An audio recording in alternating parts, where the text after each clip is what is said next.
Welcome to SV6 news సమగ్ర సమాచార వారధి. కస్తూర్బా గాంధీ డిగ్రీ మరియు పీజీ కాలేజ్ ఫర్ ఉమెన్ ఆధ్వర్యంలో ICSSR SSRC సహకారంతో మహిళా సాధికారత మరియు వ్యవస్థాపకత విజన్ వికసిత్ భారత్ 2047 పై ఒకరోజు జాతీయ సదస్సును కళాశాల ప్రాంగణంలో నిర్వహించారు.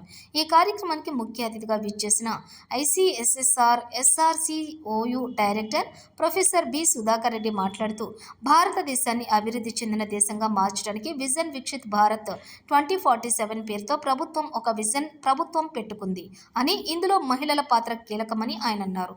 కళాశాల principal doctor R Rajashree, vice principal research cell doctor M Shalini ఆధ్వర్యంలో నిర్వహించిన ఈ కార్యక్రమానికి ముఖ్య అతిథులుగా ICSSR SRCOU director professor B Sudhakar రెడ్డితో పాటు ప్రొఫెసర్, కళాశాల మేనేజ్మెంట్ సభ్యులు, చైర్మన్ నరోత్తం రెడ్డి, కార్యదర్శి కరస్పాండెంట్ ఫహీముద్దీన్, కోశాధికారి సురేష్ కుమార్లు హాజరయ్యారు. ఈ సందర్భంగా వక్తలు మాట్లాడుతూ, మహిళలు తమ నైపుణ్యతను ప్రదర్శిస్తూ అన్ని రంగాల్లో ఎదగాలన్నారు. స్వతంత్రంగా ఎదగడానికి అవసరమైన శిక్షణ ఎంతో అవసరమని అన్నారు. దేశ అభివృద్ధిలో మహిళల పాత్ర ఎంతో కీలకమని సూచించారు. అదేవిధంగా హైదరాబాద్ విశ్వవిద్యాలయం సామాజిక శాస్త్ర విభాగం మాజీ అధిపతి ప్రొఫెసర్ అపర్ణ రాయ్ ప్రోయల్, ALEAP కేంద్ర యంత్రాంగం అభివృద్ధి కార్యదర్శి కవిత రాజేష్ ప్రధాన వక్తలుగా హాజరై ఈ అంశంపై తమ ఆలోచనలు పంచుకున్నారు. ఈ సదస్సులో వివిధ కళాశాలల నుండి పెద్ద ఎత్తున విద్యార్థులు మరియు అధ్యాపకులు పాల్గొన్నారు.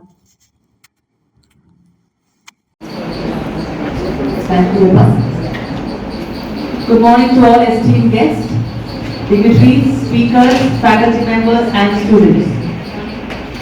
I welcome you all to this national seminar on women empowerment and entrepreneurship, Vision Viksit Bharat at 2047.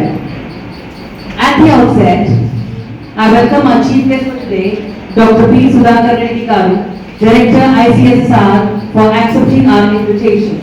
And so, as a director for almost 2.5 years over, only one proposal has come from this institution, that to organize only one day seminar.